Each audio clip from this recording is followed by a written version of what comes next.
نحمده ونصلي على رسوله الكريم اما بعد فاعوذ بالله من الشيطان الرجيم بسم الله الرحمن الرحيم سيقول السفهاء من الناس ما ولاهم عن قبلتهم التي كانوا عليها قل لله المشرق والمغرب يهدي من يشاء الى صراط مستقيم صدق الله العظيم۔ اب یہ تحویل قبلہ کا مضمون براہ راست آ رہا ہے۔ اس کے لیے تمہیدی 2 رکوع ہم پڑھ چکے ہیں۔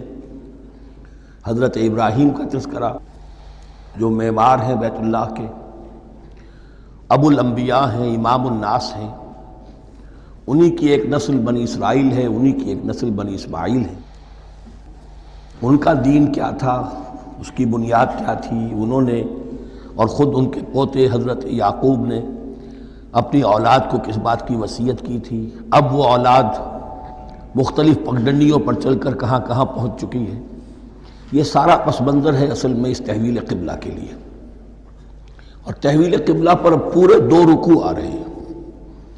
اس سے بسا اوقات یہ خیال پیدا ہوتا ہے، میرے ذہن میں بھی کبھی ہوتا تھا کہ یہ ایسی بڑی بات کیا تھی جس کے لیے قرآن مجید نے اتنے شد و مد کے ساتھ اور اس قدر تفصیل کے ساتھ بلکہ تکرار کے ساتھ بات کی۔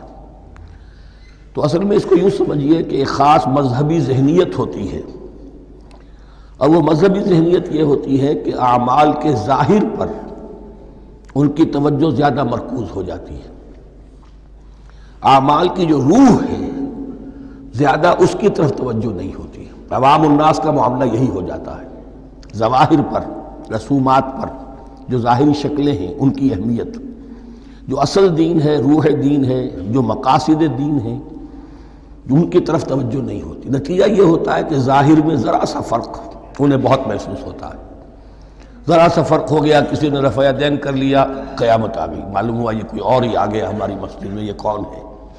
کسی نے آمین ذرا اونچا کہہ دیا، پھر قیامت آ گئی۔ یہ ساری چیزیں جو یہ خاص ایک ذہنیت ہوتی ہے، اس ذہنیت کے پس منظر میں یہ مسئلہ چھوٹا نہیں تھا۔ ایک تو یہ کہ جو قبائلی اور قومی پس منظر تھا اس کے حوالے سے سمجھیے، مکے میں جو لوگ ایمان لائے، ظاہر بات ہے ان سب کو عقیدت تھی خانہ کعبہ کے ساتھ، خود حضور کو تھی۔ آپ روتے ہوئے نکلے ہیں اور آپ نے یہ فرمایا تھا کہ اے کعبہ مجھے تجھ سے بڑی محبت ہے، لیکن تیرے یہاں کے رہنے والے مجھے یہاں رہنے نہیں دیتے۔ پھر یہ کہ وہ جو عقیدت اور محبت تھی وہ تمام اور مسلمانوں کے دلوں میں بھی تھی۔ مدینے میں آ کر آپ نے رخ بدل دیا۔ جب تک مکے میں تھے معلوم ہوتا ہے کہ حضور جب کھڑے ہوتے تھے نماز کے لیے تو آپ اس طرح کھڑے ہوتے تھے کہ بیک وقت استقبال قبلتین ہو جاتا تھا، یعنی جو جنوبی دیوار ہے، ایک طرف وہ کونا ہے جس میں حجر اسود ہے، اور دوسری طرف وہ یمانی ہے، رکن یمانی جو یمن کی طرف ہے، جنوب کی طرف ہے۔ ادھر کوئی شخص کھڑا ہوگا اور وہیں پر انہی کے درمیان جو ہے جب طواف کیا جاتا ہے تو دعا مانگی جاتی ہے، ربنا آتنا فی الدنیا حسنۃ وفی الآخرۃ حسنۃ وقنا عذاب النار۔ باقی پورے طواف میں آپ جو چاہیں دعا مانگے، لیکن یہاں یہ دعا ہے خاص۔ اب اگر کوئی شخص ادھر کھڑا ہو کر نماز پڑھ رہا ہے تو کعبہ تو سامنے ہے ہی، ٹھیک سیدھ میں یروشلم بھی ہے۔ استقبال القبلتین، ایک ہی وقت میں 2 قبلوں کی طرف رخ ہو گیا۔ مدینہ میں آ کر معاملہ بدل گیا، مدینہ درمیان میں ہے، مکہ مکرمہ اس کے جنوب میں ہے اور یروشلم اس کے شمال میں ہے۔ اب جنوب کی طرف رخ کریں گے تو پیٹھ ہوگی یروشلم کی طرف، یروشلم کی طرف رخ کریں گے تو پیٹھ ہوگی کعبے کی طرف۔ اس میں امتحان ہو گیا ان لوگوں کا جو ایمان لائے تھے کہ آیا وہ محمد الرسول اللہ صلی اللہ علیہ وسلم کے فرمان کی پیروی کرتے ہیں یا اپنی پرانی عقیدتوں اور اپنی پرانی جو روایات ہیں ان کو زیادہ اہمیت دیتے ہیں۔ اللہ کا شکر ہے جو لوگ مکے سے آئے تھے ان کی اتنی تربیت ہو چکی تھی کہ ان میں سے کسی کے لیے کوئی مسئلہ پیدا نہیں ہوا۔ اقبال کا وہ مصرع پھر سنا رہا ہوں، بمصطفیٰ برساں خیش را کے دی ہموست اگر بہو نہ رسیدی تمام بولا بیست۔ حالانکہ قرآن مجید میں کہیں منقول نہیں ہے کہ اللہ نے حکم دیا تھا، ہو سکتا ہے اللہ نے حضور کو وحی خفی کے ذریعے سے حکم دیا ہو، لیکن وحی جلی میں کہیں نہیں ہے کہ آپ کو حکم دیا گیا ہو کہ اب یروشلم کی طرف رخ کر کے نماز پڑھیے۔ یہ امتحان ہو گیا کہ رسول کا اتباع کتنا کچھ ہے۔ اب جب یہ حکم آیا، اب امتحان ہو گیا جو مدینے میں رہنے والے جو ایمان لائے تھے ان کا، اس لیے کہ یہاں یہودی بھی تھے، بعض ان میں سے ایمان لائے۔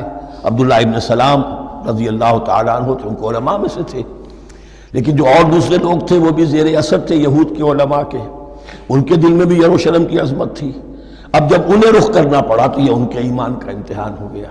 تو یہ بڑا امتحان تھا اس میں کہ جو سب کے لیے مثبر تھا، اور مسلمانوں میں سے بعض لوگوں کے دلوں میں یہ خیال بھی پیدا ہوا ہوگا اگر اصل قبلہ یہ تھا تو ہم نے اب تک جو نمازیں پڑھی ہیں وہ تو پھر ہم نے غلط اس پر پڑھی۔